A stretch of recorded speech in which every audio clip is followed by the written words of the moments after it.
Bismillahirrahmanirrahim. Assalamualaikum warahmatullahi wabarakatuh. Waalaikumsalam warahmatullahi wabarakatuh. Bapak Ibu, yang saya hormati, alhamdulillah kita berkumpul di momen ini dalam rangka mengikuti kegiatan forum diskusi yang terkait masalah topik yang mungkin teman-teman mendiskusikan bagaimana kurikulum merdeka ini, sejauh mana yang kita pahami. Kurikulum merdeka juga dengan status kita saat ini adalah sekolah pelaksana IKN. Jadi implementasi kurikulum mandiri yang kita lakukan dengan opsi mandiri belajar. Poin pentingnya tentu kita ada untuk kali ini kita berdiskusi dengan namanya metode 6 topik berpikir. Kita yang bersama di dalam tahapan ini kita perlu mengetahui dulu. Tidak bisa kita pikir ini itu yang kita ingin bahas. Itu yang baru boleh kita pikirkan bersama. Nah saat ini Bapak Ibu sebelumnya di kurikulum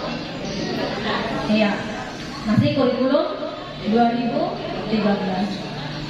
Kalau ada yang ini Bapak Ibu berpendapat terkait kurikulum 2013 juga, silakan. Ada komentar Bapak Ibu? Kurikulum yang selama ini yang saat ini kita gunakan atas kesempatan yang diberikan kepada saya. Baru sekitar 3 tahun ini saya mendalami kurikulum 2013.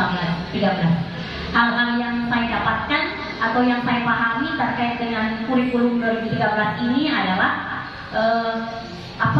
isi dari kurikulumnya itu langsung dari pusat, kemudian diuraikan di silabus, kemudian baru kita masuk ke RPP untuk lebih jelasnya. Nah, di RPP ini satu tema harus diajarkan selama 1 bulan. Kalau tidak cukup ya cukupkan selama satu subtema itu harus diajarkan selama 1 minggu. Di mana satu subtema itu berisi 6 pembelajaran yang setiap harinya satu pembelajaran itu harus selesai. Mau tidak mau ya harus selesai.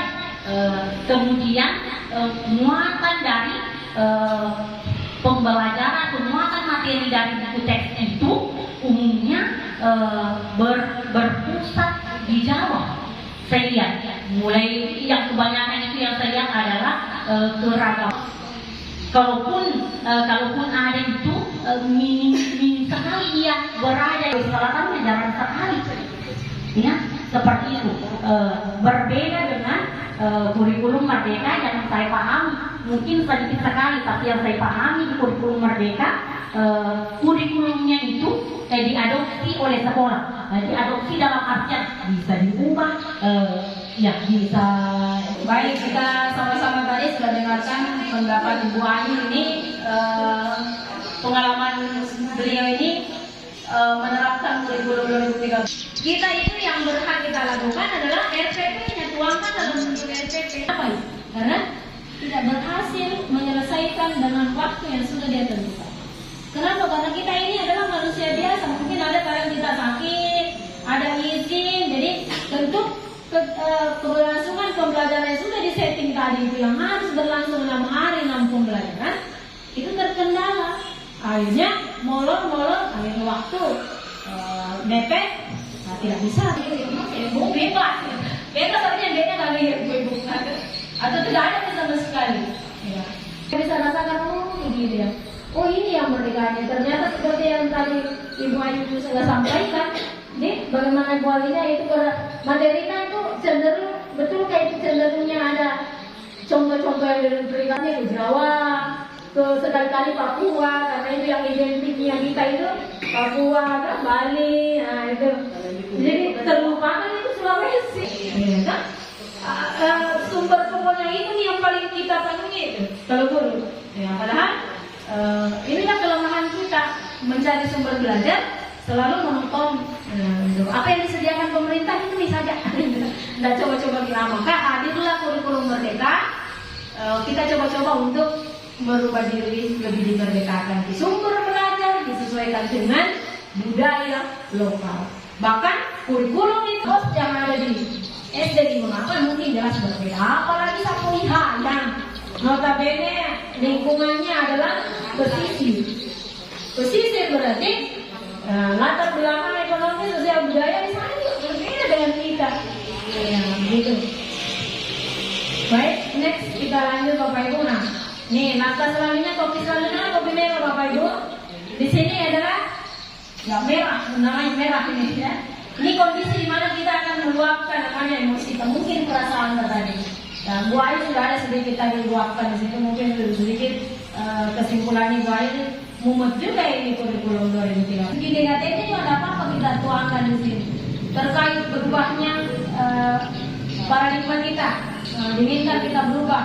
Nah itu. Jadi minta maaf sebelumnya saya kurang fokus tadi. Yang ditanyakan adalah bagaimana perasaan guru terkait perubahan kurikulum saat ini.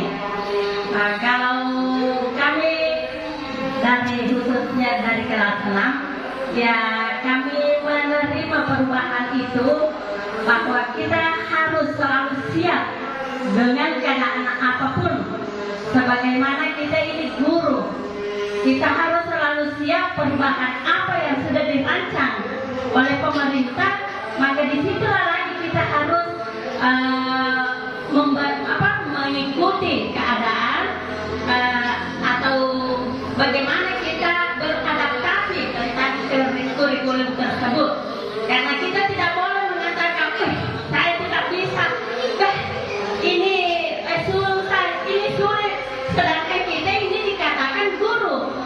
Nah, bagaimana keadaan murid mengatakan saya tidak bisa kalau gurunya sendiri juga selalu menyerah? Kalau bagi saya dan teman-teman yang di kelas 6, itu prinsip kami. Kami siap berubah dan pantang menyerah apapun keadaannya dan bagaimanapun perubahannya. Kita siap, walaupun tidak sesuai apa yang diinginkan oleh sekolah tersebut. Karena kami berprinsip, di mana kami berpijak, di situ lagi dijunjung. Karena kita ini guru, tidak mungkin kita mau mengatakan tidak bisa. Sementara kita mengatakan murid kita tidak boleh mengatakan tidak bisa. Ya, itulah teladan dari kami. Walaupun sebenarnya apa yang kami katakan ini hanya sebuah kata-kata, prakteknya di belakang. Oke, itu saja. Assalamualaikum warahmatullahi wabarakatuh. Sampaikan perasaan adalah adaptif. Apa artinya? Selalu mengikuti perubahan, tidak selalu berada di zona nyamannya. Itulah ciri seorang guru. Jadi memang betul sekali apa yang disampaikan beliau. Meskipun memang tidak apa-apa kita desain di topik kita, namanya kita Bapak Ibu. Ini sedikit sesuai dengan gambaran ini. Memang di sini kita akan mendata namanya konsekuensi.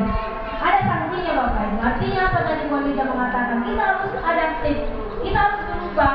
Berarti ada konsekuensi yang harus kita hadapi. Kemudian termasuk juga masalah apa yang muncul di perubahan kurikulum merdeka ini. Tidak hanya kita Bapak Ibu, coba pikirkan dengan masalah yang dihadapi orang tua. Ingat kita ini ada kesempatan diberikan bukan cuma di atas. Selama saya mengajar, mungkin tidak pernah ada orang tua datang sama saya. Pada saat kurikulum merdeka, bukan cuma datang di sekolah, di Facebook juga dia kasih masuk. Katanya tidak adil, karena siswa yang kita bagi 3, yang untuk sementara minggu lalu kita bagi, pas pulang di rumah dia masih masuk. Tapi mungkin mudah-mudahan bukan untuk kita, tapi orang tua tadi mengatakan gara-gara itu katanya. Padahal kita ini kan cuma disuruh ini yang kelompokan yang kurang, yang sedang dan yang bisa. Ya.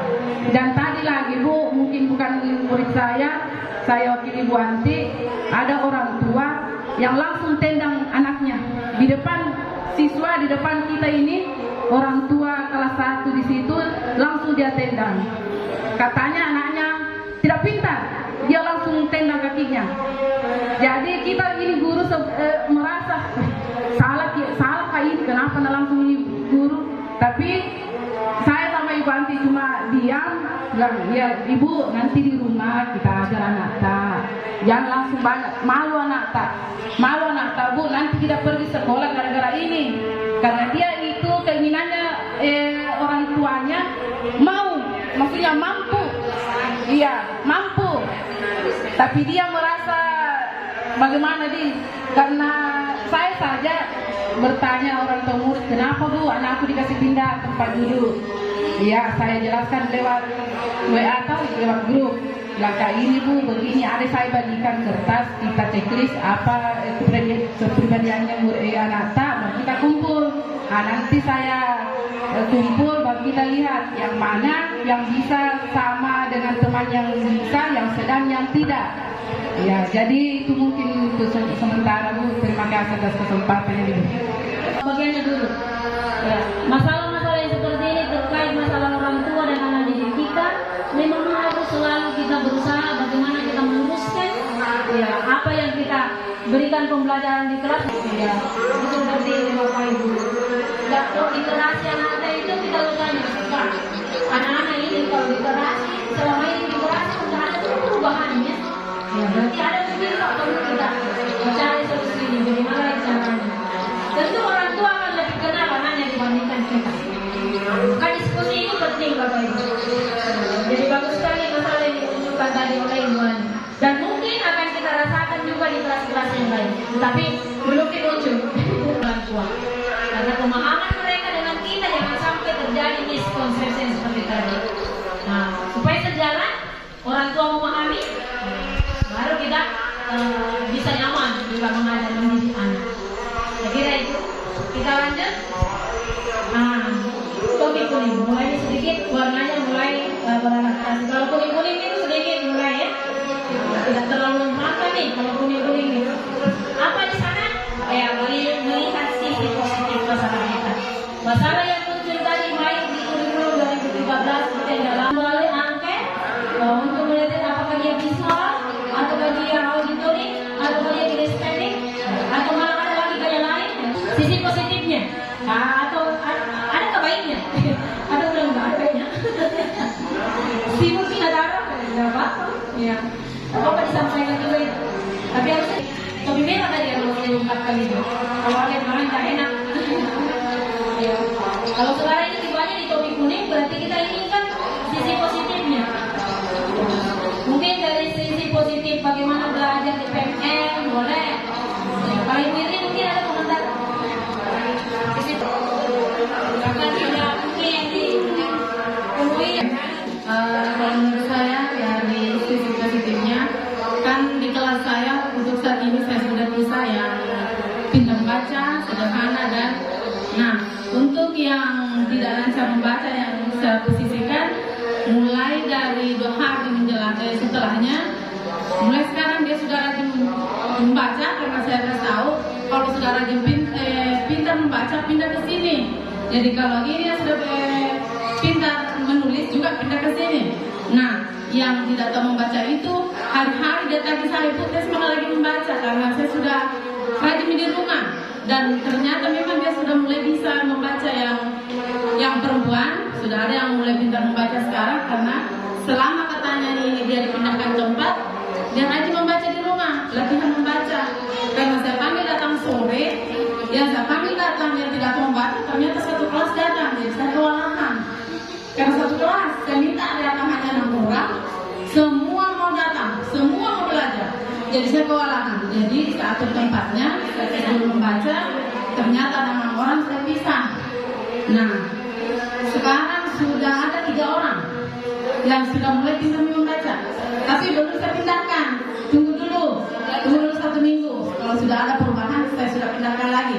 Kemudian yang tulisannya jelek-jelek ini, sekarang juga masih ada 2 orang yang mulai bagus, yang sudah betul-betul mau belajar. Ya, masih ada juga yang belum mau berubah, masih mau seperti ini. Jadi saya sudah kasih tahu memang. Jadi kemarin dia bilang Ibu kalau sudah bagus ya silakan pindah, tapi belum saya pindah dulu, tunggu 1 minggu. Nah ini dari sisi positifnya, kalau menurut saya karena dengan ini dia mau berubah.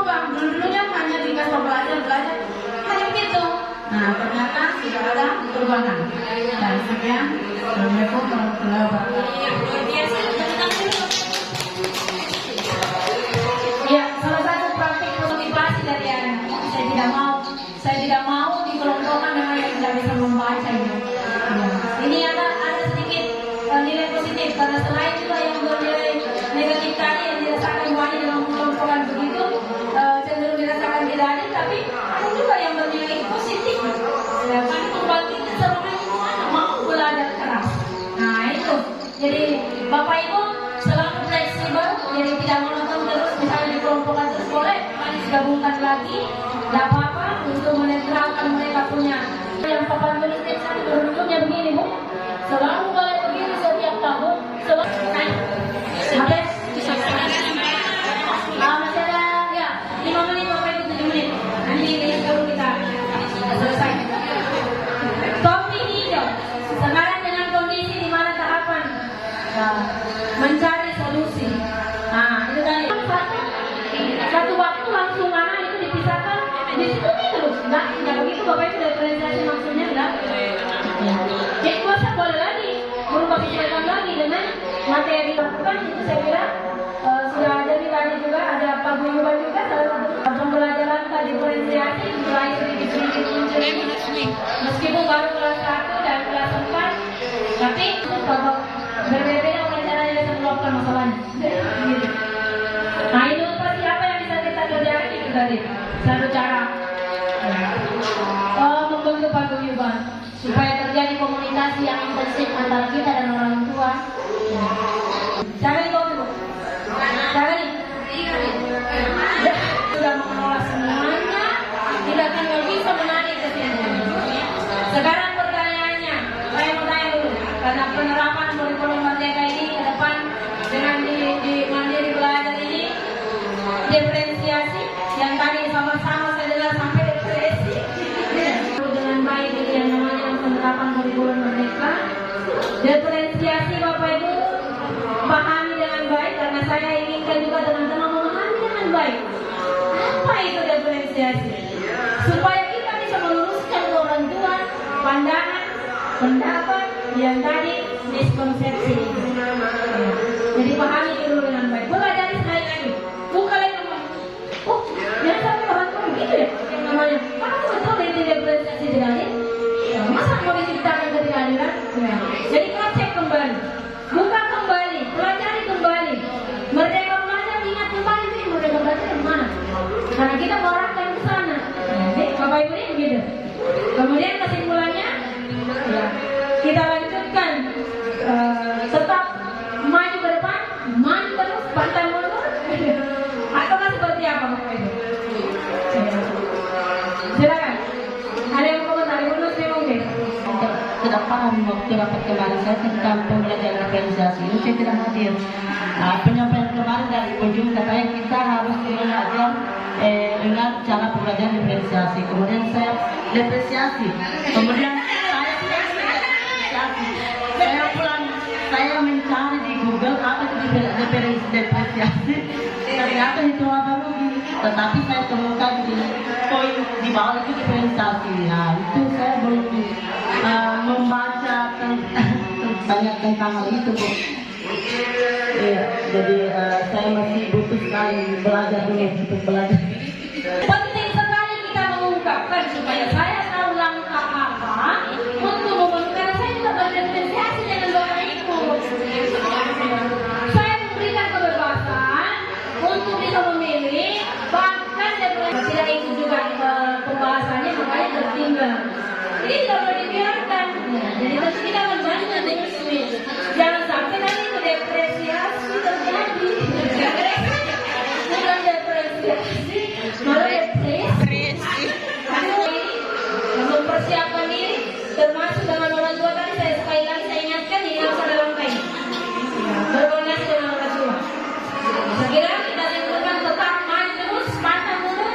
Ya. Kita tenangkan nanti kurikulum mereka di tahun ajaran baru. Ya Bapak. Oke? Ya, oke, baik. Demikian barangkali karena panas di pantanya. Jadi demikian berbeda suaranya apa yang kita temukan hari ini.